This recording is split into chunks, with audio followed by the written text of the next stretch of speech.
ഇന്ത്യയിൽ ആദ്യമായി ലോക പ്രശസ്ത എത്യോപ്യൻ കലാകാരന്മാർ അവതരിപ്പിക്കുന്ന ഗ്രേറ്റ് ബോംബെ സർക്കസ് ഡിസംബർ 20-ന് കലൂരിൽ വെച്ച് നടക്കും.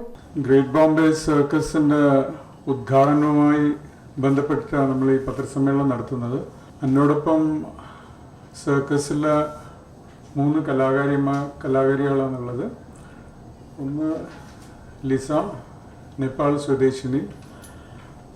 പിന്നെ രണ്ടാമത്തെ ബേബി, ഒരേ ഒരു മലയാളി കലാകാരിയാണ് നമ്മളെ സർക്കസിൽ.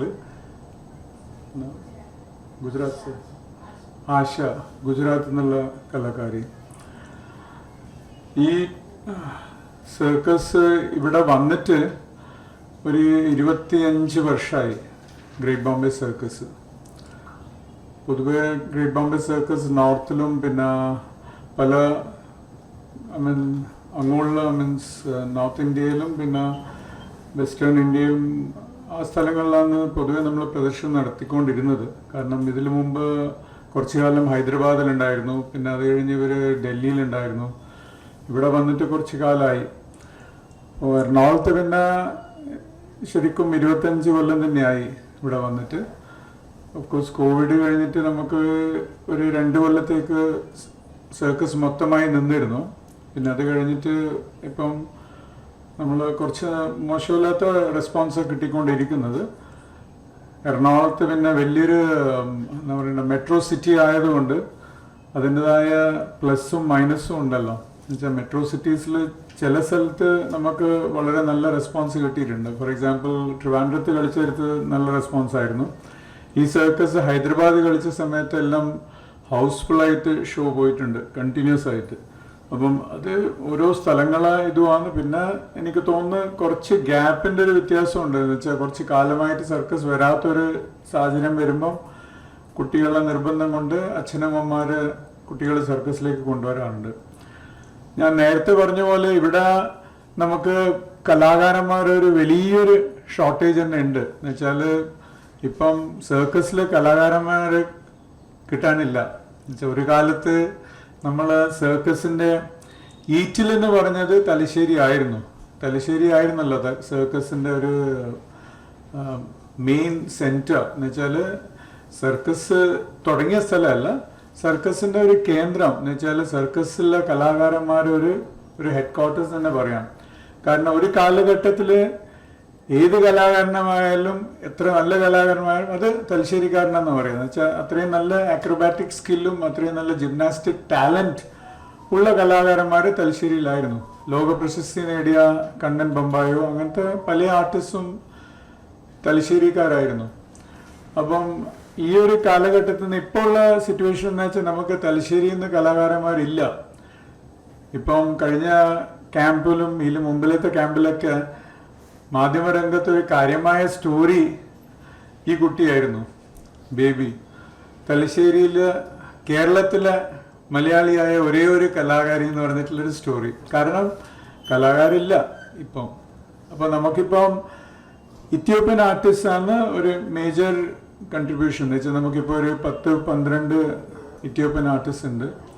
അതിന് പുറമെ ഓഫ്കോഴ്സ് നേപ്പാളിൽ നിന്നും ഇപ്പം ഇവർ ഗുജറാത്തിൽ നിന്ന് പിന്നെ ഉത്തർപ്രദേശിൽ നിന്ന് അങ്ങനെ പല വിവിധ സംസ്ഥാനങ്ങളിൽ നിന്ന് ലൈക്ക് വെസ്റ്റ് ബംഗാളിൽ നിന്നൊക്കെയാണ് കലാകാരന്മാരുള്ളത്.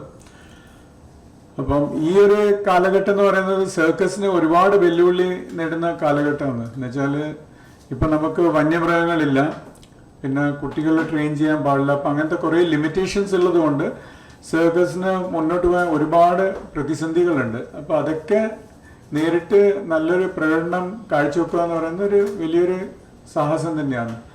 അപ്പം അതുകൊണ്ട് നമ്മൾ ഈ വെക്കേഷൻ ടാർഗറ്റ് ചെയ്തിട്ടാണ് നമ്മൾ ഇങ്ങോട്ട് വന്നത്. കാരണം ക്രിസ്മസ് വെക്കേഷനിൽ കുട്ടികൾക്ക് അവധി ഉണ്ടാവും. പിന്നെ ഞാൻ കാണുന്നത് ഇപ്പോഴത്തെ ഒരു വലിയൊരു ട്രെൻഡ്, ഞാൻ ഇപ്പം കഴിഞ്ഞ 1-2 ക്യാമ്പ് കണ്ടത്, കുട്ടികളാണ് നമ്മളെ പ്രധാന കസ്റ്റമേഴ്സ്. ഈ കുട്ടികൾ തന്നെയാണ് അച്ഛനും അമ്മേനെയും സർക്കസിലേക്ക് കൂട്ടിക്കൊണ്ടുവരുന്നത്. അല്ലെങ്കിൽ ശരിക്കും പറയാച്ചാൽ കുറച്ചൊരു എൽഡർലി ആയിട്ടുള്ള ആൾക്കാരും പിന്നെ ടീനേജേഴ്സിനൊന്നും സർക്കസിലൊന്നും ഇപ്പം വലിയൊരു ഇൻട്രസ്റ്റ് ഇല്ല. അവരെ താല്പര്യമൊക്കെ വേറെ ഓരോ എൻ്റർടൈൻമെൻറ്റ്സ് ആണ്. അപ്പം ഈ എന്റർടൈൻമെന്റ് നിലനിൽക്കണമെങ്കിൽ കുട്ടികൾ ആണല്ലോ ഇതിന്റെ മെയിൻ ആകർഷണം. അതുകൊണ്ട് ഇപ്പൊ നമ്മൾ കുറച്ച് ക്ലൗൺ ഐറ്റംസും ഇങ്ങനത്തെ കുറച്ച് കോമഡി ഐറ്റംസിനൊക്കെയാണ് കുറച്ച് ഹൈലൈറ്റ് ചെയ്യാൻ തീരുമാനിച്ചത്. മൃഗങ്ങള് ഇപ്പൊ ആകെയുള്ള ഒരു മൃഗത്തിന്റെ ഐറ്റം നമ്മൾ സർക്കസിലുള്ളത് ഒരു നായിന്റെ ഐറ്റമാണ്.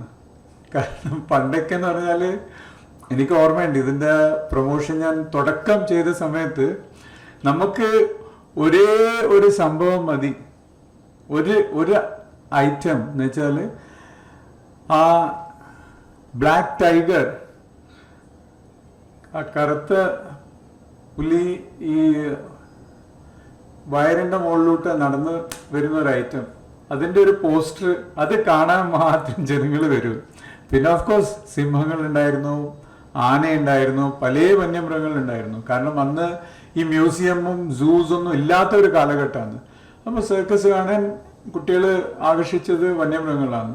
ഇപ്പം നമ്മൾ ഓഫ് കോഴ്സ് ഒരു എന്റർടൈൻമെന്റ് എന്നുള്ള നിലക്ക് നമ്മൾ ഒരുപാട് കോമഡി ഐറ്റംസ്, പിന്നെ ഡാൻസ്, ഇങ്ങനത്തെ അറബിക് ഡാൻസ്, പിന്നെ അങ്ങനത്തെ ഫാസ്റ്റ് ആയിട്ടുള്ള ജിംനാസ്റ്റിക് ആക്ട്സ്, അതാണ് നമ്മളിപ്പോൾ കൂടുതൽ ഹൈലൈറ്റ് ചെയ്യുന്നത്. അത് ഇത്യോപ്യൻ ആർട്ടിസ്റ്റ് വളരെ മിടുക്കോടെ ചെയ്യുന്നുണ്ട്. അതൊരു വല്ലാത്തൊരു കോൺട്രഡിക്ഷൻ തന്നെയാണ്. കാരണം ഇന്ന് ഇന്ത്യയിൽ ഒരുപാട് സർക്കസ് കമ്പനീസ് ഉണ്ട്, പക്ഷെ ഇവിടെ ഒരു അക്കാഡമി ഇല്ല, ഒരൊറ്റ അക്കാഡമി ഈ നാട്ടിലില്ല. നേരെ മറിച്ച് ഇത്യോപ്യയിൽ ഒരൊറ്റ സർക്കസ് കമ്പനി ഇല്ല, ഒരു സർക്കസ് കമ്പനി അവിടെ ഇല്ല. പക്ഷെ സർക്കാരിന്റെ അണ്ടറിൽ ഗവൺമെന്റ് തന്നെ സ്പോൺസർ ചെയ്തിട്ട് അഡിസ് അബാബ അങ്ങനെ പല പല സ്ഥലങ്ങളിൽ ചെറിയ ചെറിയ അക്കാഡമി തുടങ്ങിയിട്ടുണ്ട്. അവർക്ക് ഫ്രീ ആയിട്ട് ജിംനാസ്റ്റിക് ട്രെയിനിങ് ചെയ്ത് കൊടുക്കുന്നു. ഈ ട്രെയിൻ ചെയ്ത ആൾക്കാർ പല വിദേശ രാജ്യങ്ങളിലും പ്രകടനങ്ങൾ ചെയ്യുന്നു. നമ്മളെ പോലത്തെ ഇവർക്ക് ഇവിടെ വരുമെന്ന് പറഞ്ഞാൽ ദുബായിൽ വരുന്നതിന് സമമാണ്. കാരണം അവിടെ പണിയില്ല, അവിടെ ജോലിയില്ല, അവിടെ ഒന്നുമില്ല, വരുമാനമില്ല. ഇവിടെ വരുമ്പോൾ ഒരു മാന്യമായ പൈസ അവർക്ക് കിട്ടുന്നു. ആ പൈസ ഇവർ സമ്പാദിച്ച് വീട്ടിൽ അയച്ചു കൊടുക്കുന്നു. അപ്പം ഇത് മാത്രമല്ല, ഇപ്പൊ സർക്കസ് ജിംനാസ്റ്റിക്സ് മാത്രമായിട്ട് സ്റ്റേജ് ആക്ട്സ് ഇപ്പം പല സ്ഥലത്തും നടക്കുന്നുണ്ട്. സ്റ്റേജിലായിട്ട് ഇപ്പം 3 സ്റ്റാർ ഹോട്ടലിൽ, ഒരു 5 സ്റ്റാർ ഹോട്ടലിലൊക്കെ ഇപ്പം സർക്കസ് നടത്താൻ തുടങ്ങിയിട്ടുണ്ട്. ആക്രോബാറ്റിക്സ് മാത്രം, വേറെ ഒരു ഐറ്റം ഉണ്ടാവില്ല. ഇതിപ്പോ നമ്മൾ എല്ലാം ഉണ്ട്, കുറച്ച് ഡാൻസ് ഉണ്ട്, കുറച്ച് ആക്രോബാറ്റിക് ഉണ്ട്, പിന്നെ കുറച്ച് വ്യത്യസ്തമായ ഐറ്റംസ് ഒക്കെ ആയിട്ട് ഒരു ടോട്ടൽ ഒരു പാക്കേജ് എന്ന് വെച്ചാൽ കോമഡി എല്ലാം കാണിച്ചിട്ടുള്ള ഒരു പാക്കേജ് ആക്കിയിട്ട് കൊണ്ടുവരിക ചെയ്യുന്നു ഇപ്പം. കാരണം ഉള്ളതിൽ നമ്മൾ ഏറ്റവും മികച്ചമായി കൊണ്ടുവരിക. കാരണം ചുരുങ്ങിയ ഒരു 30 ആക്ട്സ് ഉണ്ടാവും ഒരു ഷോയിൽ.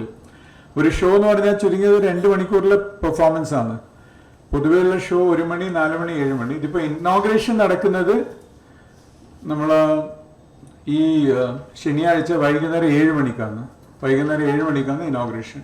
പണ്ടല്ല ഒരു കാലഘട്ടത്തിൽ എനിക്ക് ഓർമ്മയുണ്ട്, ഞാൻ ഇത് പ്രൊമോഷൻ തുടങ്ങിയ സമയത്ത് അറ്റ്ലീസ്റ്റ് ഒരു 200 and something 300 വരെ ആൾക്കാർ ടോട്ടൽ സ്റ്റാഫ് ഉണ്ടായിരുന്നു. കാരണം ഇതിൽ പ്രധാനമായിട്ട് വരുന്ന എല്ലാം ഇൻഹൗസ് ആണ്.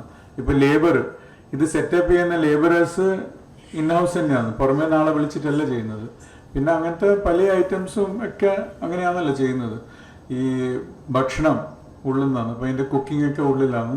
അപ്പം ആർട്ടിസ്റ്റിനൊരു വേറെ ക്യാൻറ്റീൻ ഉണ്ടാവും, പിന്നെ മാനേജേഴ്സിന് വേറെ ക്യാൻറ്റീൻ, പിന്നെ അങ്ങനെ സ്റ്റാഫിന് വേറൊരു ഭക്ഷണ സൗകര്യം. അപ്പം അങ്ങനെയുള്ള ഓരോ സിസ്റ്റത്തിലാണ് നമ്മൾ കൊണ്ടുപോകുന്നത്.